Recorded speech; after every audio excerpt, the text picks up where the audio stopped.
So since I had to take my freeze dryer apart anyways to clean it, I thought maybe I would take you on the journey. I got pickle salt all up in my freeze dryer. I cleaned it, but it still has a lingering smell to it, so I figured I'd just take you through the whole process and show you what I do. I lay a towel down because I'm going to be taking this out.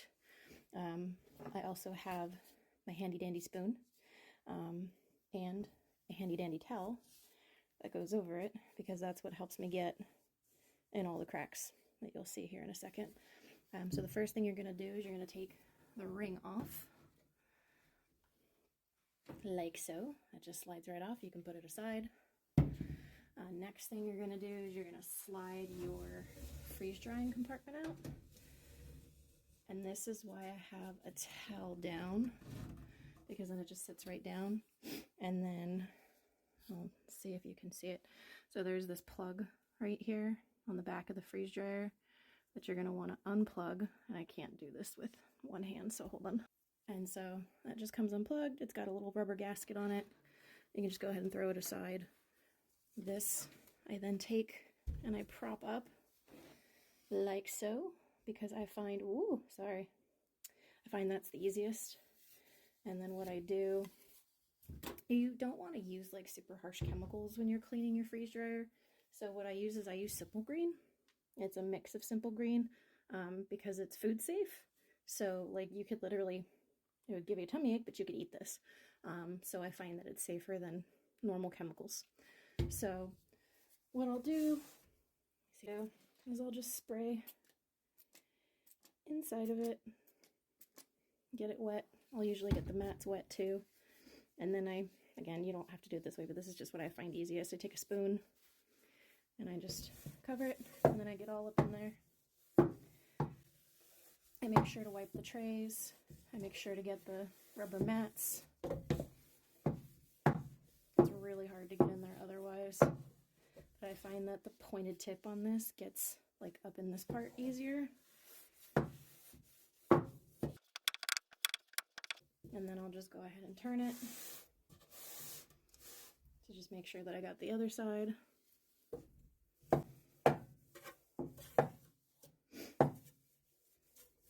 And again, I already did this once. I'm just going back through one more time to try to see if I can get the pickle smell out. So I'm not going super deep. But what I'll also do is I'll go through the cracks and stuff to see if there's any molding. I'll look at the connector. I usually clean up here because water will pool sometimes up here. Yeah, so you just want to inspect it. You know, it does get water in it because it's a freeze dryer. Freeze means water, so it can mold. So you just want to make sure you inspect it. So that is cleaning this part. That part is out of the way. Then I'll go ahead and clean the drum again using my towel. I'll just give it a good once over. Make sure you have your drain valve open, because all of this you can just push to the back. Making sure that this is out of the way because you don't want to get that wet.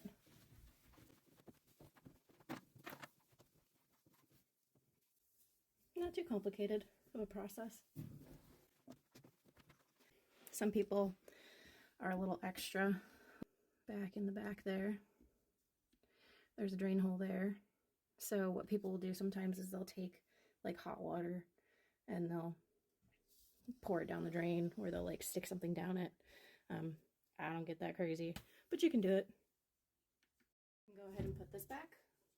What I'll usually do is I'll just tip this back and then I'll just plug it back in, making sure the rings and again everything on it look good. And then when I put it in, I'll grab the cord and I'll just kind of hold on to it while I push this back in place, because I don't want it to get caught when it goes back inside. You just want to make sure it's level. And then again, heating mats are always on the top when you put it back in. Don't put it in upside down like I did once. And then clean your trays from the front, and that's the inside and the trays. Next thing you're going to clean is your ring. I just give it a good, and then just usually give it a pull. Make sure nothing else is on there. And then clean my freezer because I sprayed it. Usually I'll do the outside of this too, depending on what's on it. Again, I just cleaned it, so not much to clean on the outside of it. And then to put the ring back, it's got a hole, well, like a slit all the way around it. You just fit it right back on it. Give it a good tee up. Especially right here, you want to make sure it's clean because this is where your gasket and your door come together for your vacuum.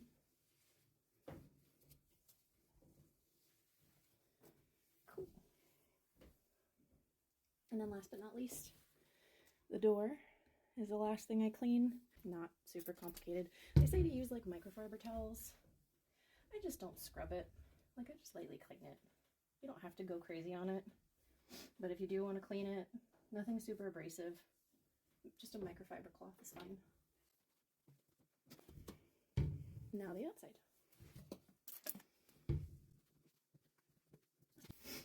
Cool. She is now clean and rocking and ready to go. And it didn't take that long. I think it took a total of what, like, I mean, I already pre-cleaned it, but it took like maybe 5 minutes.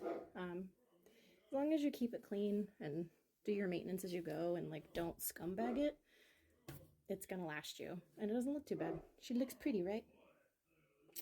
I hope this helps. Now that she's all nice and clean, she's ready for some food. I'm gonna do cheese, and I cleaned out my freezer. I got some frozen rhubarb. I got some frozen avocado from a couple years ago that was in the bottom of my freezer. I got some frozen peas, some frozen carrots, and some frozen corn. Cleaning out the freezer.